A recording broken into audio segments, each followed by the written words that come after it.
hết. Gâu ơi, chạy đi về mất rồi.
Gâu, ăn chuối không?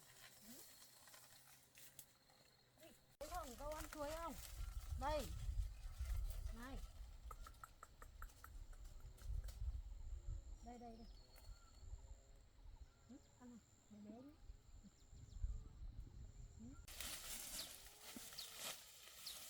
Gâu ở đấy chờ nhá.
chân nha. Nó mắc chân rồi.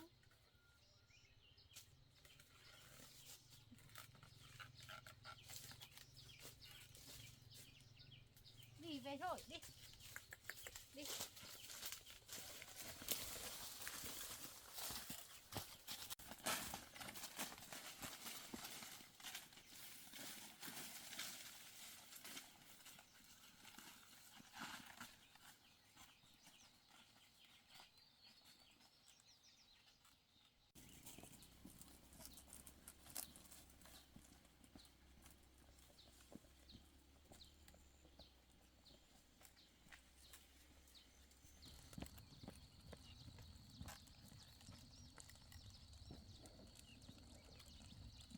Đâu ơi, về thôi. Về đi.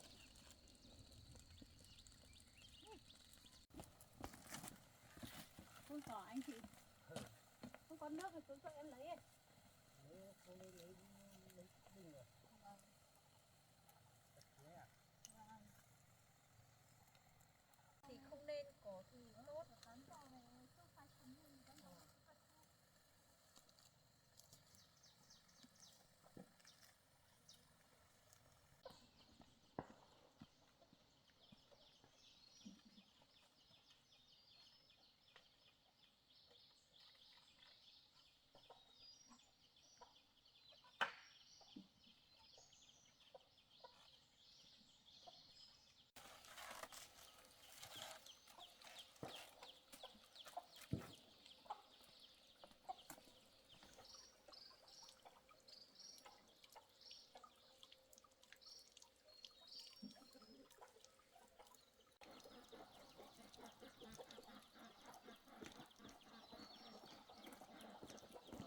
Rửa nhá.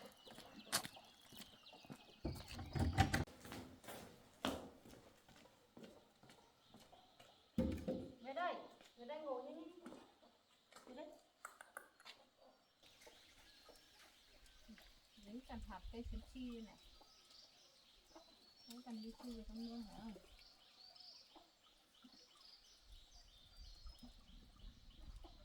Sao đấy?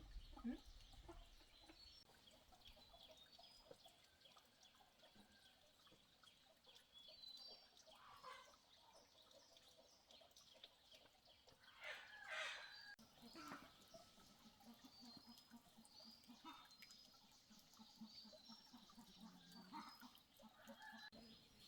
Chị dâu ở nhà chị đi bán chuối dưới làng chị về nha.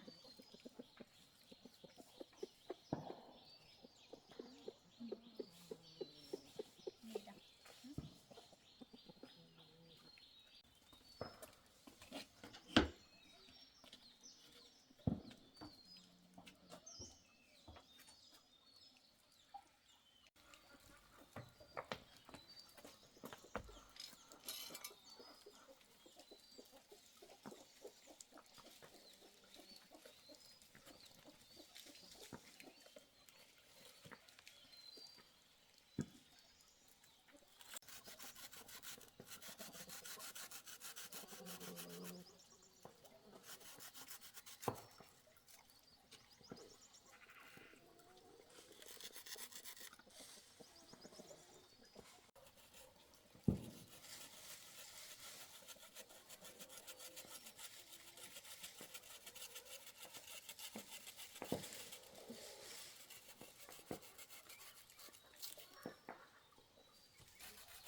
dây để buộc vào đây.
Làm gì nhá, mất tiền ngoan đấy, để cho mà biết Hôm nay cháu lại không đi dùng được. Đây bác lấy Bao nhiêu tiền một nải ấy? 20 ạ. Có nải chín, nải chưa chín bác chọn. Bác muốn lấy cái chưa chín và cái chín nó hơi Nhiều thế.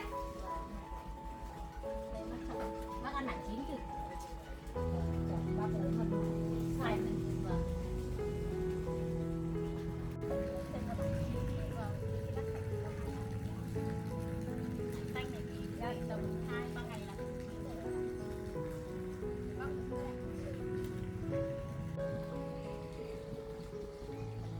Cháu xin ạ. Bác cầm hộ cháu nhé, cháu chưa lấy được chín. Bác lấy.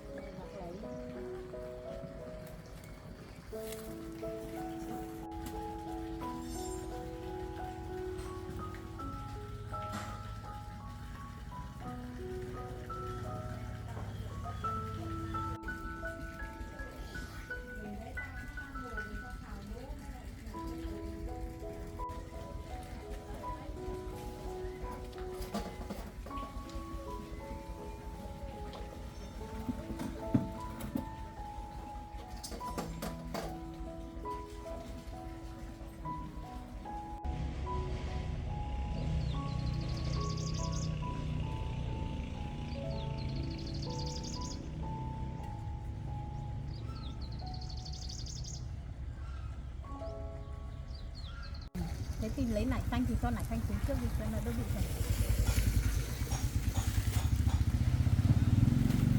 40 ạ.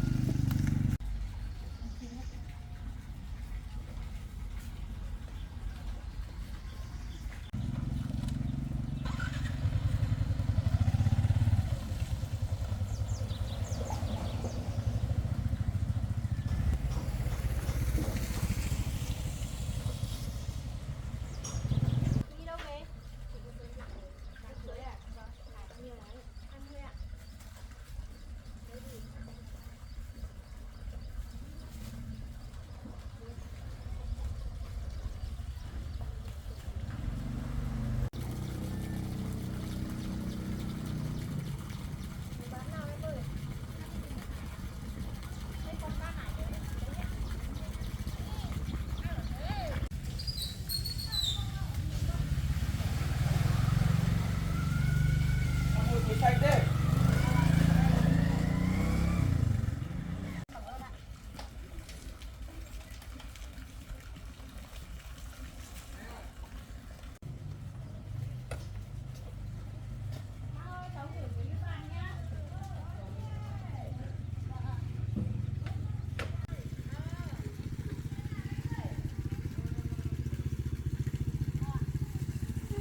này cưa mấy cảnh ấy thoải mái đấy nhỉ. Mái cái loại bằng bắp tay này thoải mái. Cái này thì là dễ. Thương rút được đâu nhỉ? Lấy thêm một cái nhé.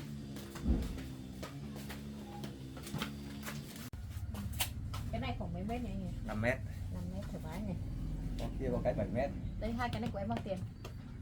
22 với 75 là đi 97 nghìn.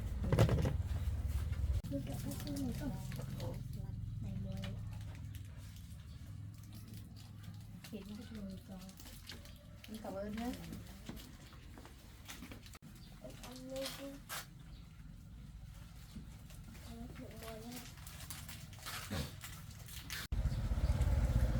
Đây đây ai trả tiền? Đây đây đi mua rồi đây.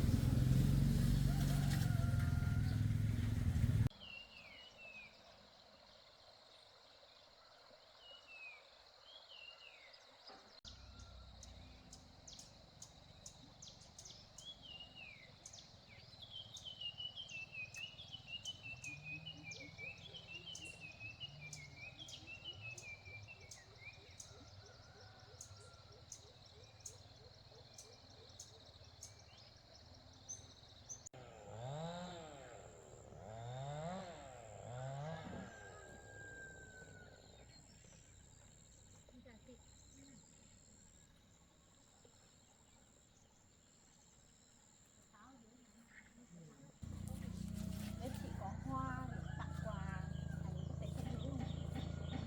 Bên chị thì hàng họ chưa giao lên. Em mua tặng quà khác để tặng ấy. Thế chị có giấy gói không? Có. Ở góc trong bên này này, em vào đây cho. Vâng vâng.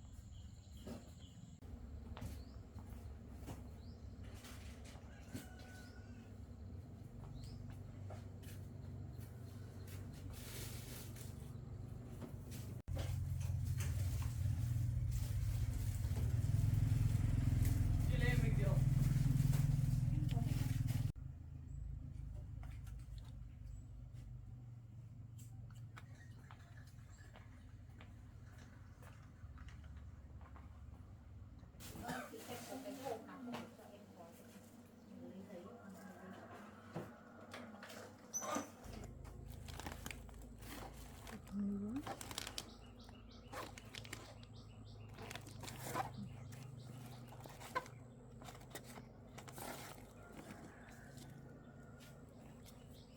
Chị gói hộ em nhé. Táo đây bao nhiêu tiền một cân hả chị? Chào đấy á. Chào đấy. 35.000. Này, táo lần này đẹp này chị nào. Thôi lấy 2 quả.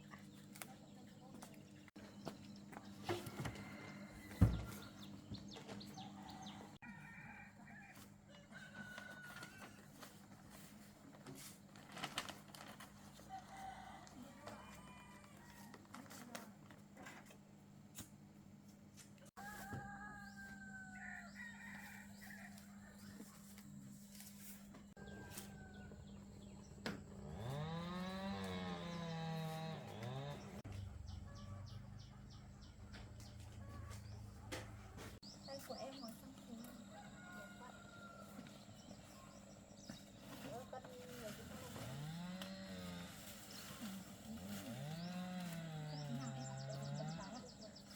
Của em này. Đây. Với cái này 21.000 này. Vâng. Chị ơi, có xúc xích không? Có em ạ. Cái xúc xích tự làm ấy, chị lấy cho em khoảng 4 cái thôi chị ạ. Khoảng 2 cái.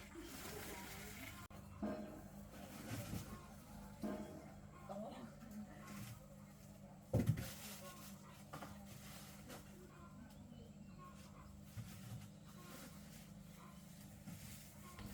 Thịt với xúc xích này giá có khác nhau không chị? Có khác đấy, thịt rẻ hơn. Vâng, cho chị lấy suất cân em cho. 104. Đây em nói này thì 4 cái.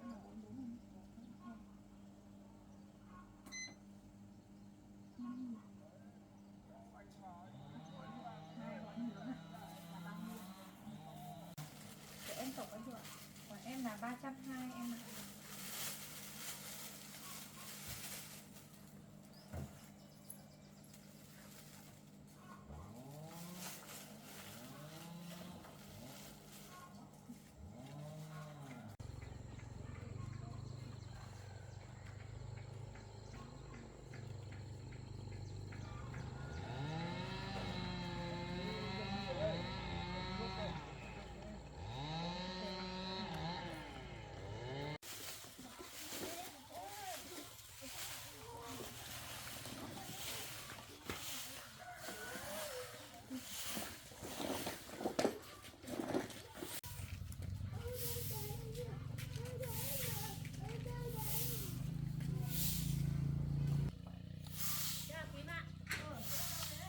Cháu đi xuống một quán bán ít chuối với cả một ít đồ thôi ạ.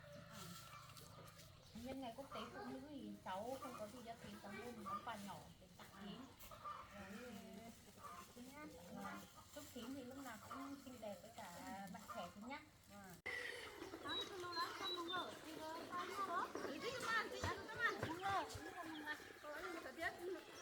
Ừ.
Hello. Đi vào trong nhà, đi vào trong nhà, đi đâu? Đi đâu? Chạy đi đâu? Rồi chơi đi.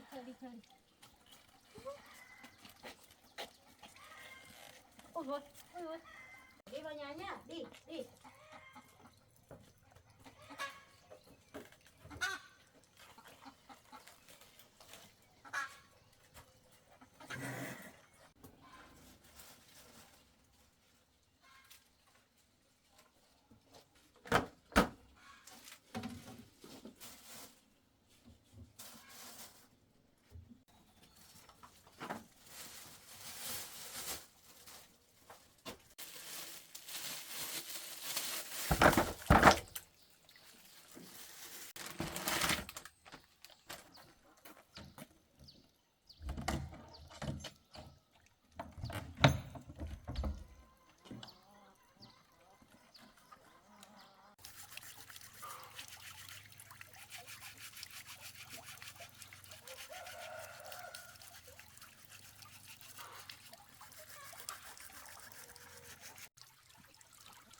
nướng chín rồi ăn nhá. Đi sang kia đi, sang kia chờ đi.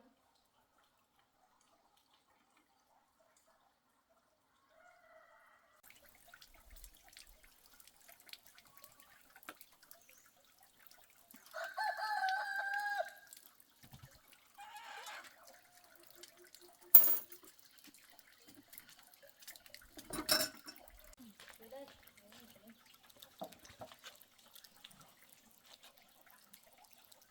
Rồi lấy đĩa để lấy đồ đã nhá.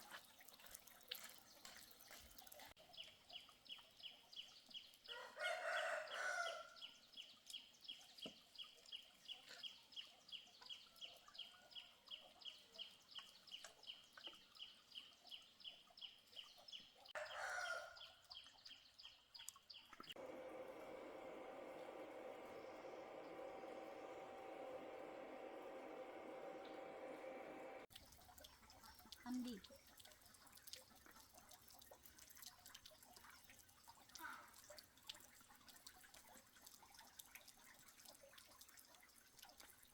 Gậu ăn đi nha.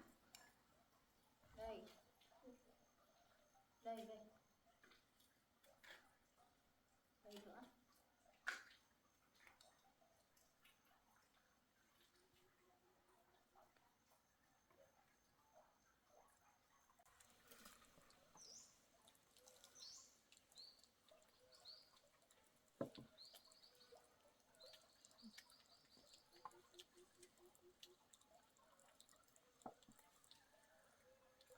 Đây.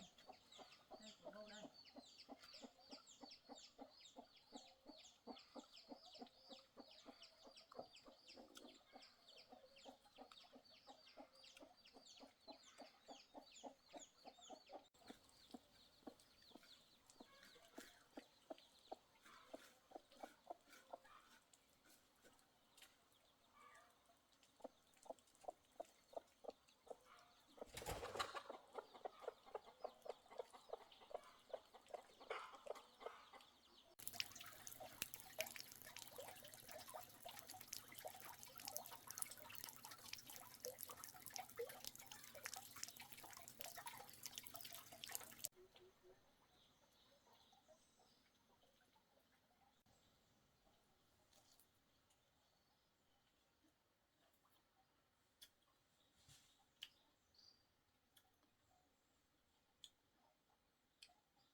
Từ đã chứ, cắt đã chứ.